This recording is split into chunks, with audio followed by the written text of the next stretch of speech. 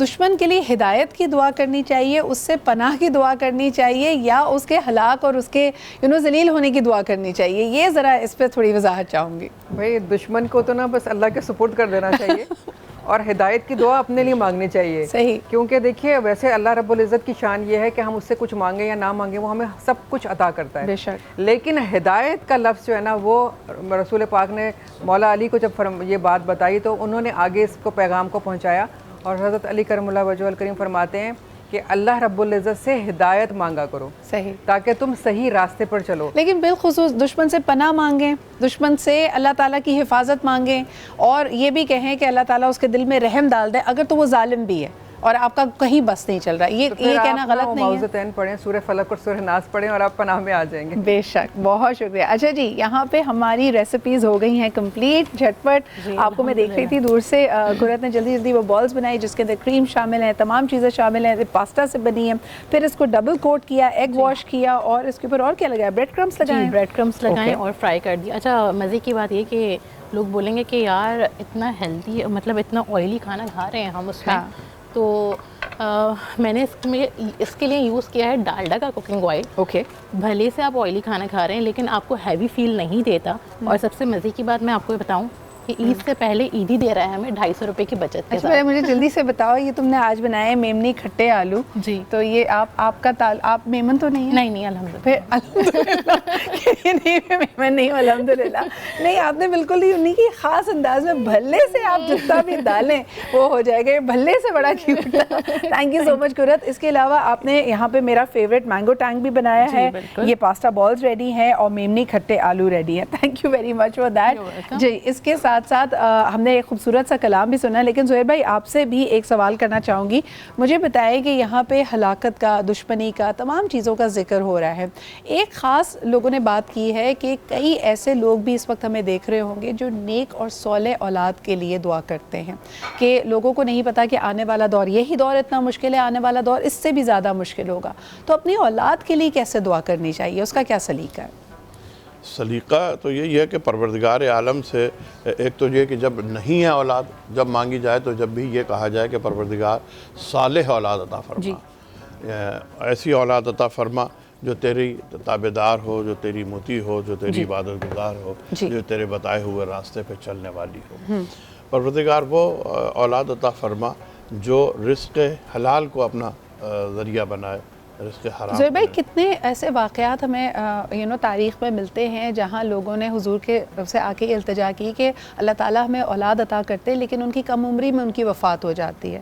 تو اپنی اولاد کے لیے ایک بہتر فیوچر, ان کی لمبی صحت مند زندگی کے لیے دعا کرتے رہنا چاہیے والدین کو, یہی طریقہ ملتا ہے؟ جی ہاں, طول عمر کے لیے دعا کی جا سکتی ہے, اور ظاہر ہے کہ یہ تو امتحان کی منازل ہے کہ کوئی کسی کا بچہ چلا جاتا ہے دنیا سے, کسی کا جوان بیٹا چلا جاتا ہے دنیا سے, لیکن دعا مانگنے میں وہی کوئی حرج نہیں ہے یا کوئی منع نہیں ہے کہ ہم اپنے بیٹے کے لیے طول عمر کے ساتھ, لیکن طول عمر سے زیادہ جو مانگیں وہ صحت و سلامتی کے ساتھ دعا مانگیں.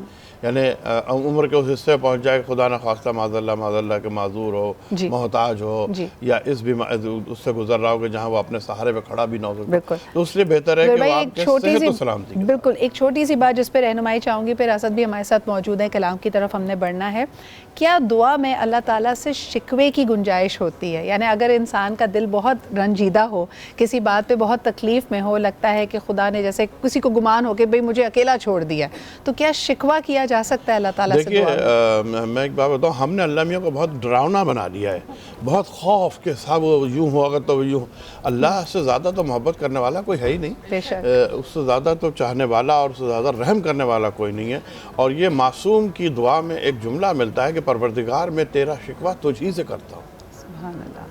یعنی اس سے آپ کر سکتے ہیں شکوہ, اس کا شکوہ دنیا سے نہیں کر سکتے. دنیا سے نہیں کر سکتے. یہ بہت پیاری بات ہے. یہ آداب میں بھی شامل ہو جاتا ہے کہ اگر آپ کا دل رنجیدہ ہے یا آپ کو لگتا ہے کہ آپ کی دعا قبول نہیں ہو رہی یا آپ کو کسی بھی, آپ ایک طرح سے آپ کی اس وقت ہمت ٹوٹی ہوئی ہے, تو بجائے اس کے کہ آپ اس بات کی چرچا کریں, 4 لوگوں کے بیچ میں بیٹھ کے کفرانہ کلمات ادا کریں, آپ اللہ سے راز و نیاز کر سکتے ہیں. اللہ سے راز و نیاز کروں, اس سے کہ پروردگار تجھ سے میں شکر کر دوں, کس سے کروں, تیرے سوا کس سے کروں, ہے کون جو تجھ. سبحان اللہ. زہیر بھائی کہتے ہیں کہ یہ نہیں عطا کرتا تو اس سے بہتر ادا کر دے, اور تو سب چیزوں پہ قادر ہے. بہت شکریہ. ارم جی ہمارے ساتھ موجود تھی, فرحانہ آپا موجود تھی, زہیر بھائی اور سعد بھائی آپ کا بھی آمد کا بہت بہت شکریہ. قرت کی ریسیپیز ہو گئی ہیں کمپلیٹ, آپ اس کی بیوٹیفل پلیٹنگ دیکھ سکتے ہیں. Thank you Qurat ul Ain for always making such wonderful recipes. اس کے علاوہ جی اسد ہمارے ساتھ موجود ہیں. آپ سب سے اجازت لیں گے, امید کرتے ہیں کہ یہ ویکینڈ آپ بھرپور انداز میں اپنے خاندان کے ساتھ گزاریں گے, اور روزہ افطار پہ بھی جب دعائیں کریں تو نہ صرف پورے پاکستان کو, پوری مسلم امہ کو, بلکہ پوری انسانیت کو اپنی دعاؤں میں یاد رکھیں. اللہ تعالی ہم سب کا حامی و ناصر ہو.